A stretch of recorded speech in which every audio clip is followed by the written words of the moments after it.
occultation of Saturn, meaning it appears to pass behind the moon. So you can imagine that if you were looking at the moon through a telescope and then you saw that beautiful Saturn with its rings passing behind the mountains of the moon and disappearing.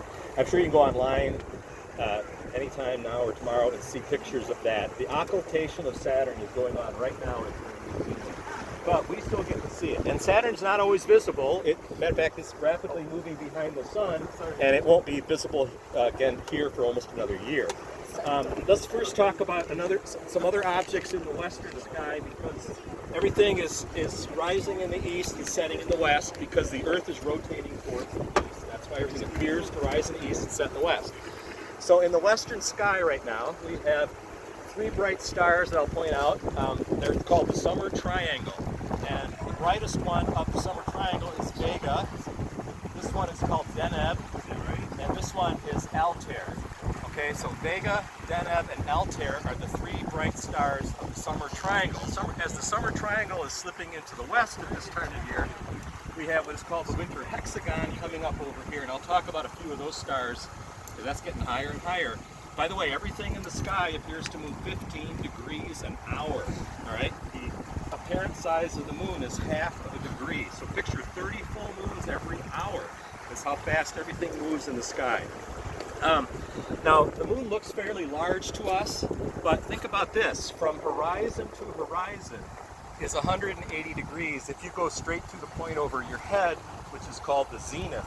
So that's 180 degrees, which means you'd have to line up 360 moons side by side to cover the distance from one horizon to the other, going through the point straight overhead, called the zenith. It doesn't seem like it would take 360 moons to most people to go from horizon to horizon.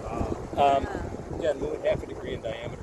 So Summer Triangle, let's go back to the Summer Triangle. Vega is the fifth brightest star in the sky, and it's very important for several reasons. It was the first star to ever have its photograph taken in 1850, and it used to be the pole star. And what do I mean by used to be?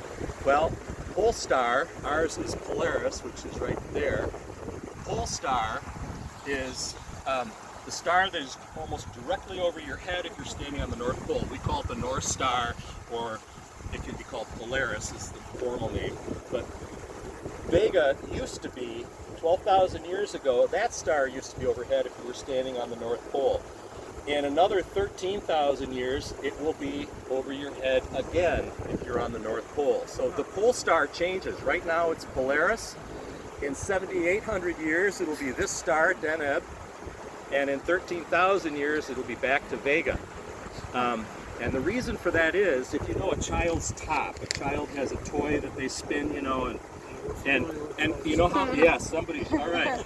You know how a child's top does this motion? It does this kind of a thing, right? It does it every few seconds for a child's top. Well, the Earth does that same motion. It's called precession, but it takes 26,000 years approximately for it to do one precess. So that's why 13,000 years ago, that was over the North Pole. This star is now over the North Pole, called Polaris, and in 8,000 years, that star will be over the North Pole. Let's talk, since we're out here, let's talk about Polaris quickly. Polaris, the North Star, is the end of the handle of the Little Dipper.